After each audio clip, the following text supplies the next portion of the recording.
तन मन धन सब कुछ है तेरा, तेरा तुझको अर्पण क्या लागे मेरा। जब ये भावना मन में आ जाती है तो स्वयं भगवान आपको प्राप्त हो जाते हैं, स्वयं ईश्वर आपको प्राप्त हो जाते हैं। नमस्कार दोस्तों, हरे कृष्ण। ये जो किस्सा मैं आज आपको सुनाने जा रहा हूं, ये किस्सा है कासगंज के रहने वाले सोनू मिश्रा का, जो आजकल दिल्ली में एक प्राइवेट जॉब करते हैं। सोनू मिश्रा बताते हैं कि पिछले कुछ दिनों से वो मेरी कहानियां सुन रहे हैं। कहानियां सुनकर के वो इतने भाव विभोर हो गए कि उनको लगा कि उनके हर प्रश्न का उत्तर उन्हें मिल रहा है। उनको लगा कि भगवान उनको बुला रहे हैं।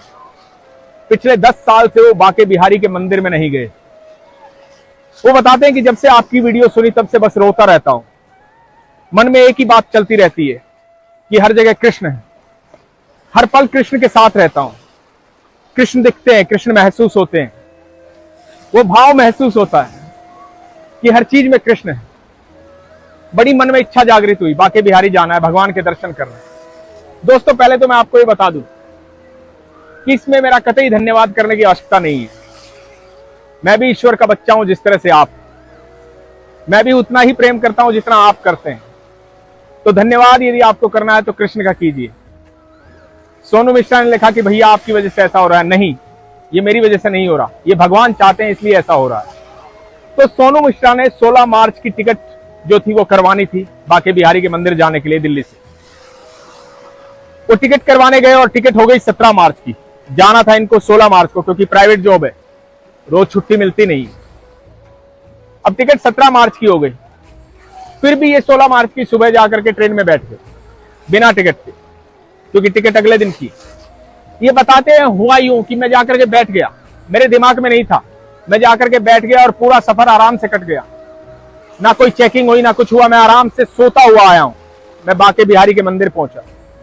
दोस्तों, टिकट तो होनी चाहिए, कोई भी सरकारी रूल हमें नहीं तोड़ना चाहिए। लेकिन खैर, ईश्वर की कृपा थी, ये इतनी भावना में बह गए थे कि इनको ईश्वर से मिलना था, बांके बिहारी से मिलना था, तो इनको टिकट वगैरह का ध्यान ही नहीं था। तो ये जब वहां पहुंचते हैं बांके बिहारी के मंदिर, तो देखते हैं बहुत ज्यादा भीड़ है वहां। इतनी भीड़ है कि कैसे दर्शन करेंगे, कैसे भगवान से मिलेंगे। ये दूर से भगवान को देखते हैं।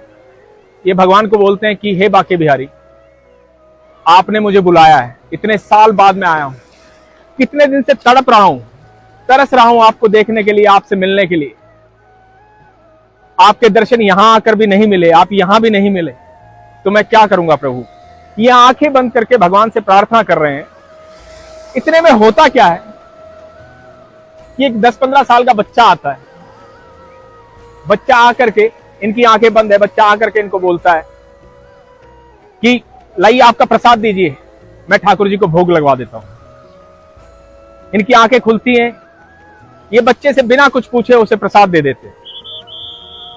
और जब ये आंखें खोलते हैं तो भगवान के सामने खड़े होते हैं और देखते हैं कि भगवान सामने दिखाई दे रहे हैं, मुस्कुराते हुए, मोर मुकुटधारी भगवान श्री कृष्ण। जो इनकी इच्छा थी वो इच्छा पूरी होती। ऐसी इच्छा बहुत कम लोग रखते हैं कि जिन्हें कुछ नहीं चाहिए, सिर्फ भगवान चाहिए, सिर्फ ईश्वर चाहिए, उनके दर्शन चाहिए, उनसे मुलाकात चाहिए। जब ऐसी इच्छा मन में होती है तो ब्रह्मांड का हर सुख आपको मिल जाता है, ब्रह्मांड की हर खुशी आपको मिल जाती है। दोस्तों, ये भगवान को देख रहे हैं। ये बताते हैं कि मैं करीबन 10 से 15 मिनट तक भगवान के आमने सामने था और भगवान को देख रहा था। भगवान मुस्कुरा रहे थे और मैं सिर्फ रोता जा रहा था। मेरी सारी इच्छाएं पूरी हो गई थी। यही इच्छा लेके मैं बांके बिहारी के मंदिर में गया था। इतने में वो बच्चा आता है, इनको प्रसाद देता है। प्रसाद देता है, बोलता है कि मैंने भोग लगवा दिया, और इनके गले में एक माला पहनाता है। सोनू मिश्रा बताते हैं कि जिस तरह से बांके बिहारी ने मुझे बुलाया था, मैंने कल्पना भी नहीं की थी कि मेरा इतना स्वागत होगा। मैं सच में अपने पिता से मिलने गया था और मैं अपने पिता से मिलकर आया हूं। वो बहुत खुश हैं।